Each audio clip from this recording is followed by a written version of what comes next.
വനിതാ കൂട്ടായ്മയിൽ വയനാടൻ ഉൽപ്പന്ന ഗ്രാമത്തിന്റെ പ്രവർത്തനത്തിന് തുടക്കമായി. കരുനാഗപ്പള്ളി തഴവ തണ്ണീർക്കരമുക്കിലാണ് വയനാടൻ ഗ്രാമം സംരംഭം ആരംഭിച്ചത്. വനിതാ കൂട്ടായ്മയിൽ വയനാടൻ ഉൽപ്പന്ന ഗ്രാമത്തിന്റെ പ്രവർത്തനത്തിന് തുടക്കമായി. തഴവ തണ്ണീർക്കരമുക്കിൽ പുതുതായി ആരംഭിച്ച വയനാടൻ ഗ്രാമം സംരംഭം അധ്യാപകനായ റെജിയസ് തഴവ ഉദ്ഘാടനം ചെയ്തു. ഇന്നത്തെ സമൂഹത്തെ, ഞാൻ ഉൾപ്പെടെയുള്ള സമൂഹത്തെ കാർന്നു തിന്നുന്ന രോഗങ്ങൾ എന്ന പഠനം നടത്തിയാൽ നമുക്ക് മനസ്സിലാക്കാൻ കഴിയും, അത് ജീവിതശൈലി രോഗങ്ങളാണ്. ഷുഗറും പ്രഷറും കൊളസ്ട്രോളും അതുവഴി ഉണ്ടാകുന്ന ഹാർട്ട് അറ്റാക്കും മറ്റ് ഡിസീസുകളും ഉണ്ടാകുന്നതിന്റെ പിന്നിലെ പ്രശ്നമെന്ന് പറഞ്ഞാൽ നമ്മുടെ ആഹാരമാണ്.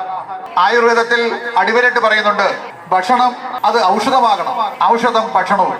അതാണ് ആയുർവേദത്തിന് അടിസ്ഥാനപരമായി പറയുന്ന കാര്യം. അതിന് അന്തസ്സത്ത എന്ന് പറഞ്ഞാൽ, അതിന്റെ വിശദീകരണം എന്ന് പറഞ്ഞാൽ, നമ്മൾ കഴിക്കുന്ന ആഹാരം ഏതാണോ അത് തന്നെയാണ് നമ്മുടെ ആരോഗ്യത്തിന്റെ അടിസ്ഥാനം എന്ന കാര്യത്തിൽ സംശയമില്ല. തഴവ പഞ്ചായത്ത് വൈസ് പ്രസിഡന്റ് ശൈലജ, വാർഡംഗങ്ങളായ ശ്രീകുമാർ, സൈനുദ്ദീൻ, വിദ്യാഭ്യാസ standing committee chairman Biju, KP Rajan, Thulaseedharan, വയനാടൻ ഗ്രാമത്തിന്റെ സംഘാടകരായ സിന്ധു, സ്മിത എന്നിവരുടെ നേതൃത്വത്തിലാണ് സംരംഭത്തിന് തുടക്കം കുറിച്ചത്.